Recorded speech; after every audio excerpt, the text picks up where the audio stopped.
Hello everyone, welcome back to my channel. আজ 19শে জানুয়ারি রবিবার। আজ আমাদের বাড়ির সবাই মিলে আমরা যাচ্ছি বাবার অফিস পিকনিকে। আমি, মা, বাবা, যিশু তো যাচ্ছি। বাবার মামনি যেতে পারছে না। আর দিদির বাড়ির ওই দিক থেকে দিদি, জামাইবাবু আর দিদির মেয়েও আসছে। আজ অনেক সকাল সকাল ঘুম থেকে উঠে পড়েছি, আর ঘুম থেকে উঠে ছাদে আসতেই এত সুন্দর পরিবেশ। চারিদিকে কুয়াশা তো নেই, বরং রোদ ঝলমল করছে। তো ফ্রেশ হয়ে তারপর আমি খেয়ে নিলাম জিরে ভেজানো জল আর তার সঙ্গে একটা কলা। ব্যাস, এরপর আমাকে রেডি হতে হবে। তো আজকে আমি পরছি এই মেরুন কালারের চুড়িদার আর তার সঙ্গে মেরুন কালারের লেগিংস। এই চুড়িদারটা আমি আমার বিয়ের আগে বানিয়েছিলাম, কিন্তু বিয়ের পরে একবারও পরা হয়নি, তাই ভাবলাম আজকে এটাই পরে যাই। আর তার সঙ্গে নিয়েছি এই ছোট্ট ঝুমকো ইয়াররিংস। এরপর আমি চুড়িদার পরে একদম রেডি হয়ে চলে এসেছি। তো এবার আমি একটু হালকা পাতলা মেকআপ করে নেব, বেশি মেকআপ করব না। তো প্রথমেই আমি স্কিন কেয়ার করছিলাম। তো আমি এখানে অ্যাপ্লাই করলাম প্লামের গ্রিন টি টোনার, আর তারপর আমি অ্যাপ্লাই করছি অ্যাকোয়ালজিকা সানস্ক্রিন। সানস্ক্রিন তো অবশ্যই ইউজ করতেই হবে, কারণ এতক্ষণ রোদের মধ্যে থাকবো, তো সেই জন্যই।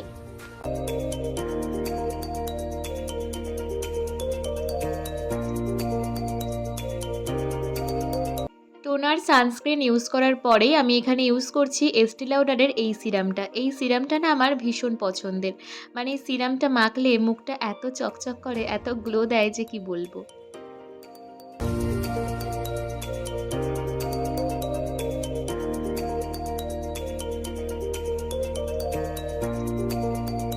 তারপর আমি একটু হালকা করে ফাউন্ডেশন ইউজ করব। তো আমি এখানে নিয়েছি ফরএভার 52 প্রো ফাউন্ডেশন। তো দেখো আমার কিন্তু ফাউন্ডেশন একদম ইউজ করা হয়ে গেছে। দেন আমি কাজল আর লিপস্টিকও পরে নিয়েছি। তো এবার আমি আমার এই ঝুমকো ইয়াররিংসটা পরে নেব। আর আমাকে দেখতে কেমন লাগছে তোমরা কিন্তু অবশ্যই কমেন্টে জানিও।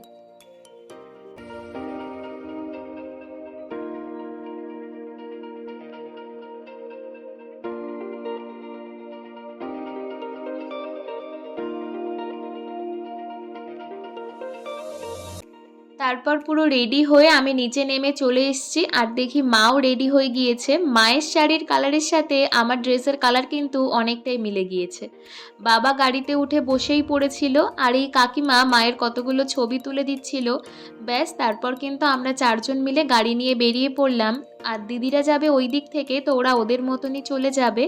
আর আজকে আমরা যাচ্ছি হচ্ছে বসিরহাট ঘোষবাড়িতে, ওখানেই আজকে পিকনিক।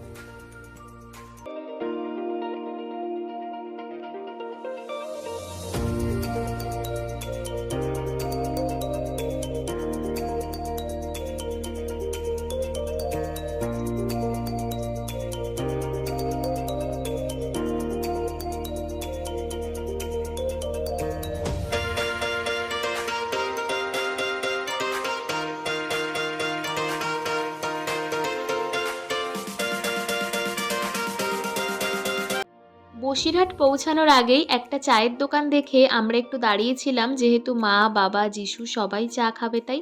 তো আমি আর চা খাইনি, তো চা খেয়ে তারপর আবার বেরিয়ে পড়লাম। আর আমরা কিন্তু পৌঁছে গিয়েছি বসিরহাট ঘোষবাড়িতে। আর আজকে যেহেতু রবিবার, একেই ছুটির দিন, তো আজকে ভীষণ ভীষণ পরিমাণে ভিড় হয়েছিল।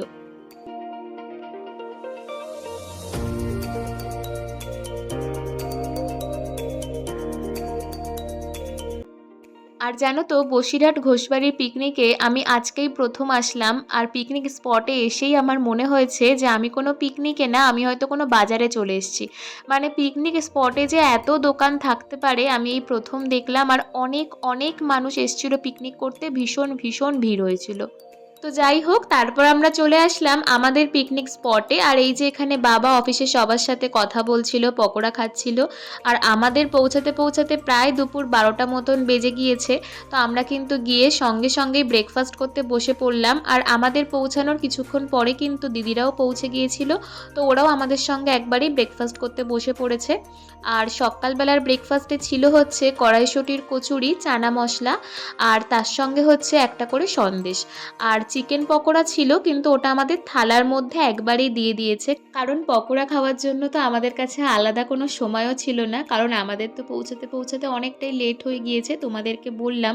তো ব্রেকফাস্টের সঙ্গেই আমাদেরকে একবারে চিকেন পকোড়া দিয়ে দিয়েছিল। তো আমরা খাচ্ছিলাম, আর এই যেখানে অফিসের সবার সাথে টুকটাক গল্প করছিলাম।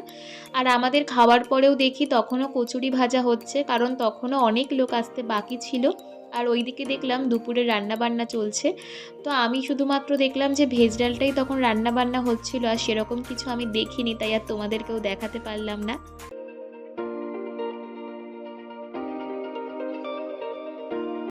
তারপর ব্রেকফাস্ট সেরেই আমরা সবাই মিলে একটু ঘুরতে বেরিয়ে পড়লাম। আর এই বসিরহাট ঘোষবাড়ি জায়গাটা কিন্তু অনেকটা এলাকা জুড়ে। প্রথমেই দেখলাম রয়েছে এত এত ফুলের গাছ, এগুলো সবই কিন্তু রয়েছে সেল পারপাস, মানে তোমরা যদি কখনো ঘুরতে যাও তাহলে কিন্তু এখান থেকে চাইলে ফুলের গাছ কিনেও আনতে পারো। আর দুধারে রয়েছে এরকম সর্ষে ফুলের বাগান। শীতকালে সর্ষে ফুলের বাগান দেখতে আমার ভীষণ ভালো লাগে। আর বসিরহাট ঘোষবাড়ির একদম পিছন দিকে রয়েছে এই চার্চটা। আর দেখো চার্চের সামনেও কত মানুষ পিকনিক করছিল। আর চার্চের ভেতরে কিন্তু সেরকমভাবে একটা সাজানো ছিল না, তবে বেশ ভালোই লাগছিল দেখতে।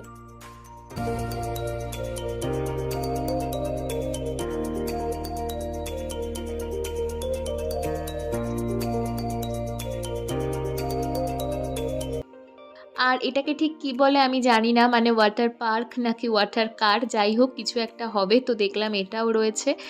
ইচ্ছে ছিল সবাই মিলে বসিরহাট ঘোষবাড়ি থেকে টাকিতে ঘুরতে যাওয়ার, কিন্তু এতটাই ভিড় ছিল তো আমরা আর কেউই বেরোইনি। তো তারপর আমি, দিদি আর বর্ষা, আমরা তিনজন মিলে একটু এই বসিরহাট ঘোষবাড়ির চারিদিকটা ঘুরে ঘুরে দেখছিলাম।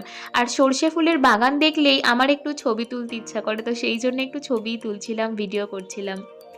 ব্যাস তারপর ঘুরে ফিরে সবাই কিন্তু লাঞ্চ করতে বসে পড়লাম। তো লাঞ্চে হচ্ছে প্রথমেই দিয়ে দিল সাদা ভাত, তার সঙ্গে ভেজ ডাল, আর ছিল পাতিলেবু আর বেগুনি, আর তারপর দিল হচ্ছে ভেটকি পাতুরি, আর তারপর এই যে স্যালাডটা বানিয়েছিল ওটা হচ্ছে ছিল টক দই দিয়ে আর শসা টমেটো, আর তারপর দিল হচ্ছে মাটন, আর তারপর চাটনি পাঁপড় রসগোল্লা, একটা করে আইসক্রিম আর হজমোলা। আর তারপর লাঞ্চ করে একটু ঘুরে ফিরেই কিন্তু আমরা সবাই বাড়ি যাওয়ার উদ্দেশ্যে বেরিয়ে পড়লাম। তো বাড়ি আসতে ইচ্ছা করছিল না, কারণ সবাই মিলে বেশ ভালোই মজা করছিলাম। তো যাই হোক, বাড়ি তো যেতেই হবে। তো আজকের ব্লগটা এখানেই শেষ করছি। সবাই ভালো থেকো। তোমাদের সবার সঙ্গে দেখা হচ্ছে পরের কোনো ভিডিওতে। আর সবাই কিন্তু ভিডিওটা দেখে অবশ্যই জানিও কেমন লাগলো। আর লাইক কমেন্ট শেয়ার এবং সাবস্ক্রাইব করে দিও।